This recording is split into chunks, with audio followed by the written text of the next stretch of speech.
On the morning of July 6, 2023, a Thursday, a fisherman was fishing with his boat in a river when he came across a body floating close to the banks. Immediately, he called the authorities who arrived at the scene as quickly as possible. The body belonged to a woman, and the help of the fire department was needed, which used boats to remove it from the water. After being taken for analysis, the body was identified as that of Priscila Leonardi, age 40, who had been missing for 16 days. Priscila was born in Brazil in a city called Alegrete, which has just over 70,000 inhabitants. Priscila was a healthcare professional and worked as a nurse in a hospital. In 2019, Priscila decided to move to Dublin, the capital of the Republic of Ireland.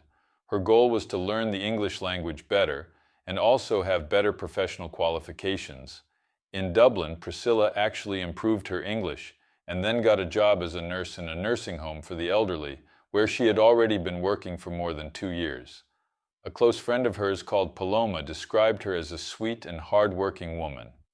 Priscila and Paloma had a friendship that lasted many years. And in 2022, encouraged by Priscila, Paloma also went to Dublin in search of a better life. Paloma said that Priscila's routine in Ireland was exhausting, as in addition to working practically all day, she also specialized, something that took a lot of time.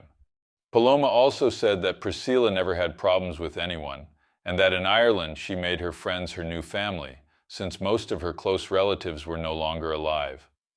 Priscila was an orphan. She had lost her mother a few years ago, and at the beginning of May 2020, her father, Ildo Leonardi, passed away due to multiple organ failure. Furthermore, she was single and had no children, and her closest relative was a younger half-sister, her father's daughter, who was only discovered in 2019, a year before Priscila's father, Ildo, passed away. According to sources, Priscila had no contact with this half-sister, but despite this, when her father passed away and left an inheritance, she made sure that this inheritance was divided equally between the two, and even though she was living in Ireland, she started her father's inventory process and the division of assets. According to sources, this inheritance would correspond to a house and around 15 hectares of land. In the year 2023, Priscila decided that she would spend her vacation in Brazil, so on June 1st, she arrived in Alegrete, where in addition to spending her vacation, she would also take the opportunity to resolve some issues in her father's inheritance process. In total, she intended to stay here in Brazil for a month, and during that time, after resolving these issues in the inheritance process, she would visit relatives and friends who live here. On the night of June 19th, Priscila went to the house of her cousin, a man called Emerson Leonardi, in the Vila Nova neighborhood in Alegrete. Just to understand here, this cousin's house that Priscila went to actually belongs to her late father, and it is that house that is part of the inheritance that she had to share with her half-sister. After she and Emerson talked, he would have called an app driver to take Priscila to another cousin's house, which was where she was staying during her stay here in Brazil.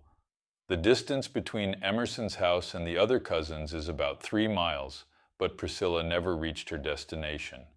The next morning, when he found out that Priscila had disappeared and was not answering calls, Emerson went to the police station and made a report of disappearance.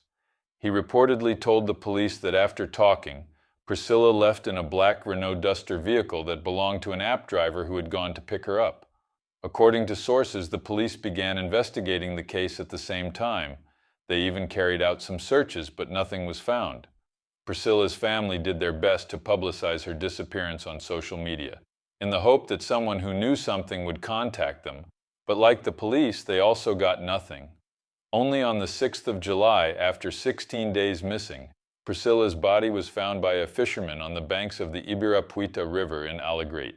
The body was in an advanced state of decomposition, but despite this, the injuries caused by a third party were evident, which made it clear that Priscila had been the victim of a crime.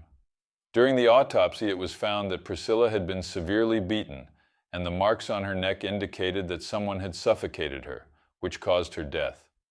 Even during the autopsy, no signs of forced relations were found. The news of the crime against Priscila not only shook relatives and friends here in Brazil, but also shook the many friends that Priscila had abroad. Priscilla was buried on July 7th, a Friday, at the Allegrate Municipal Cemetery. The farewell ceremony was attended by dozens of people, including friends and family who, in addition to being shaken, wanted a quick response from the authorities. Although there was a strong possibility that the crime was a crime of opportunity, in which a criminal could have taken advantage of Priscilla to rob her, investigators did not rule out any other line of investigation. They then spoke to Priscilla's family and friends to gather as much information as possible and try to find out who could be responsible for the crime. They also tried to locate the app driver who would have picked Priscilla up at Emerson's house, as he himself said. And that's when things started to get weird. According to sources, investigators discovered that there was never a ride made by an app driver from the house where Emerson was living to Priscilla's cousin's house where she was staying. Suspicious, the investigators decided to investigate further about Emerson. The investigators discovered that when Priscilla's father became ill, he asked one of his nephews, who in this case is Emerson, to live with him in the house to keep him company, since he was alone and Priscilla was living abroad. Emerson accepted this request and went to live with his uncle Ildo, taking care of him for several months, and as gratitude, Ildo, Priscilla's father, gave his nephew a part of a piece of land that he owned. When Ildo passed away, Emerson wanted to continue living in the house, so he made an agreement with Priscilla.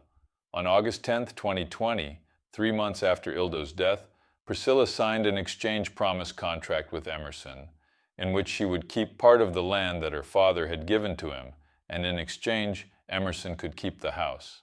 However, before the expiration of this contract, Emerson sold part of his land to a person on December 16, 2020, and 3 months later sold the other part to another person.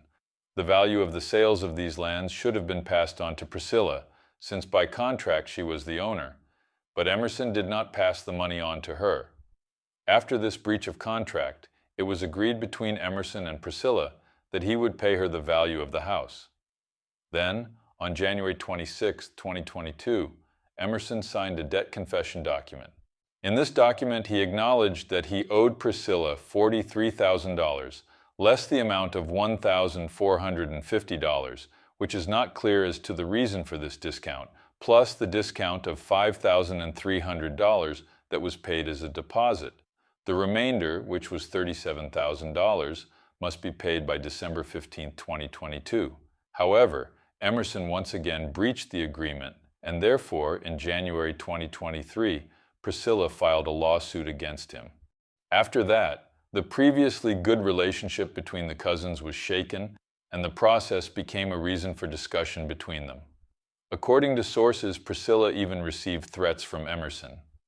In addition to all this, when Priscilla returned to Brazil to resolve these inheritance issues, she received her father's inventory and saw that Emerson's wife had withdrawn the amount of $29,000 in 12 checks that were in the name of Priscilla's father.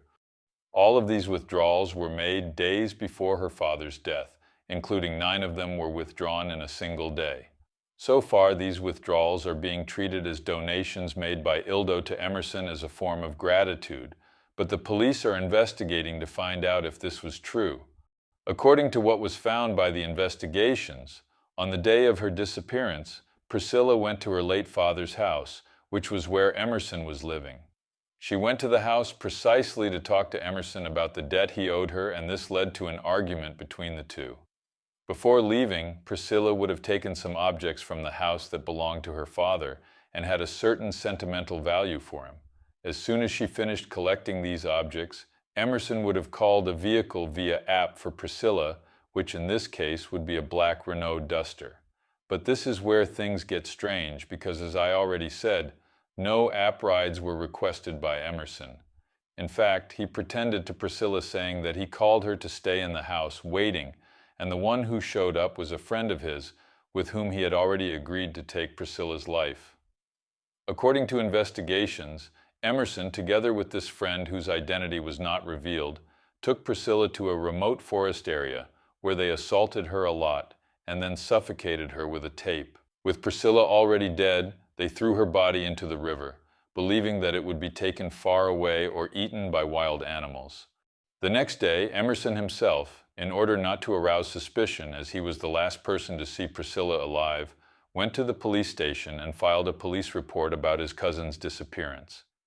In fact, during the wake that was held the day after the body was found, it was Emerson himself who carried Priscila's coffin to the grave, appearing in several photos of reports that covered the case.